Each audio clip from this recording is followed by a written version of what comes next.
विधानसभा निवडणुकीदरम्यान महायुतीने आश्वासनांचा अक्षरशः पाऊस पाडला होता। राज्याच्या तिजोरीच्या आवाक्या बाहेरच्या घोषणा करताना लाडकी बहीण योजना, शेतकरी कर्जमाफी, कृषी वीज बिल माफी, एमपीएमच्या 20% प्रोत्साहन देऊन शेतमालाची खरेदी, शेतकरी सन्मान योजनेत निधी वाढ अशा एकापेक्षा एक शक्य न होणाऱ्या घोषणा केल्या। आता मात्र उपमुख्यमंत्री आणि अर्थमंत्री अजितदादा कर्जमाफीची घोषणा मी केली होती का असा प्रश्न विचारत आहेत। अजित पवार यांच्यासह महायुतीचे इतर नेतेही अशाच पद्धतीने घुमाघुमी करीत असल्याचं त्यांच्या वेगवेगळ्या वक्तव्यावरून दिसत आहे। महायुतीच्या या नेत्यांच्या अशा घुमाघुमीच्या वक्तव्यावर नजर टाकूया आजच्या व्हिडिओच्या माध्यमातून। नमस्कार, मी सनी आणि तुम्ही पाहताय दैनिक राज्य लोकतंत्र। काही दिवसांपूर्वीच मंत्री नरहरी झिरवळ यांनी लाडकी बहीण योजनेचा हप्ता 2100 रुपये करू असं कोण म्हणालं होतं असं वक्तव्य केलं होतं। याच काळात मंत्री अदिती तटकरे यांनी ज्या महिला शेतकरी सन्मान योजनेचे 1000 रुपये मिळवतात त्यांना लाडकी बहीण योजनेचे केवळ 500 रुपयेच मिळतील असं सांगून सरकारने तसा निर्णय घेतला असल्याचं जाहीर केलं आहे। म्हणजे राज्यातील खूप मोठ्या वर्गाच्या हातातून 1000 रुपये कमी झाले आहेत। राज्य सरकारने आवाक्या बाहेरची ही योजना जाहीर करतानाच याचा विचार का केला नाही असा मोठा प्रश्न निर्माण होतो आणि त्याचं उत्तरही लगेच भेटतं। विधानसभा निवडणूक, शेतकरी सन्मान निधी हा केवळ कारणासाठी दिला जातो। लाडकी बहीण योजनेच्या त्याच्याशी काही संबंध नाही।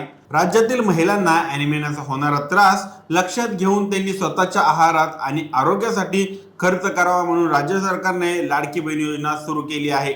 या योजनेमुळे मूळ उद्देशात महिलांना हा निधी जर याच कारणासाठी दिला जात असेल तरी आता शासन शेतकरी सन्मान योजनेत आणि शेती विकासासाठी देत असलेल्या निधीशी कसा काय संबंध येऊ शकतो? मात्र आर्थिक बोजा वाढल्यामुळे सरकार त्यातून सुटण्यासाठी कसेही उलटसुलट निर्णय घेत आहे, त्याबद्दल कोणीही आक्षेप घ्यायला तयार नाही। शासनाचा एखादा कार्यक्रम गुंडाळला असेल तर त्याबद्दलचा निधी न मिळणे हे कदाचित योग्य मानता येईल, पण जे कार्यक्रम सुरू आहेत त्या दोन कार्यक्रमांची एकमेकांमध्ये गल्लत करून निधी कपात करणे हे कोणत्याही प्रकारे समर्थनीय ठरू शकत नाही।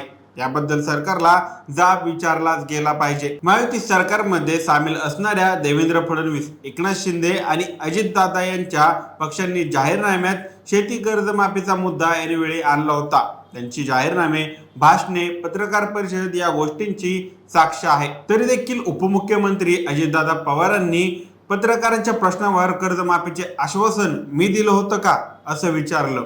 ज्या घोषणेवर सत्ता मिळवली ते दादा विसरले का? 29 तारखेला आवाहन करताना 31 मार्चला लोकांनी आपले थकीत कर्ज फेडावं असं आवाहन अजितदादांनी केलं होतं। लोकांना तो पहिला धक्काच होता। राज्यभरातील शेतकरी कर्जमाफी मिळणार म्हणून थांबला होता। यावेळी दादांनी केलेल्या त्या वक्तव्याने अनेक शेतकऱ्यांच्या समोर मोठं आव्हान उभं राहिलं।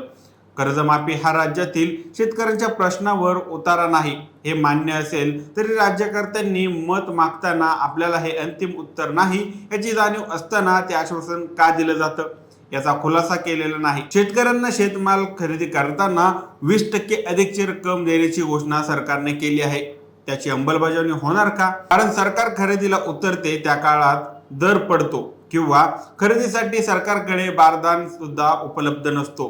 केवळ त्या कारणासाठी राज्याची खरेदी थांबते आणि बारदान खरेदीचे टेंडर काढण्याची 2 महिन्यांची प्रक्रिया सुरू होते। तोपर्यंत शेतकरी कोलमडून पडतो। त्याच्याकडून थकीत कर्ज आणि वीज बिल भरण्याची सरकार अपेक्षा तरी कशी ठेवते? प्रत्येक वेळी बाजारपेठेत केलेला आश्वासन, हस्तक्षेप आणि मालाचे दर पडत असताना केलेली बघायची भूमिका किंवा केवळ आश्वासनांचा पाऊस हे शेतकऱ्यांच्या कर्जमाफीपणाचे एक प्रमुख कारण आहे। अशा वेळी कर्जमाफी हाच एक उपाय आहे असं सांगत राहणं अन्याय करणारा आहे। पुण्यातील अर्बन डायलॉग कार्यक्रमात अर्थसंकल्पात ठरलेला कामांवरचा निधी खर्च झाला पाहिजे असं फडणवीस म्हणाले होते, पण या अर्थसंकल्पात सरकारने निवडणुकीत केलेल्या घोषणांसाठी निधी आहे का? 4-5 महिने राज्यातील सरकारी पण कंत्राटी नोकरदारांचे पगार थांबले आहेत, ते होणार का? आणि ही शिस्त कशी लागणार यावर मात्र कोणीही भाष्य करायला तयार नाही। म्हणजे आपण जाहीर केलेल्या सवलती किंवा आणखी काही म्हणा तेच महायुतीचे नेते सोयीस्करपणे विसरत आहेत। नेत्यांची ही घुमाघुमी जनता उघड्या डोळ्याने पाहत आहे। आता याबाबत तुमची मते काय आहेत आम्हाला कमेंट करून नक्की कळवा आणि जर राज्य लोकतंत्र चॅनलवर नवीन असाल तर चॅनलला नक्की सबस्क्राईब करा। धन्यवाद।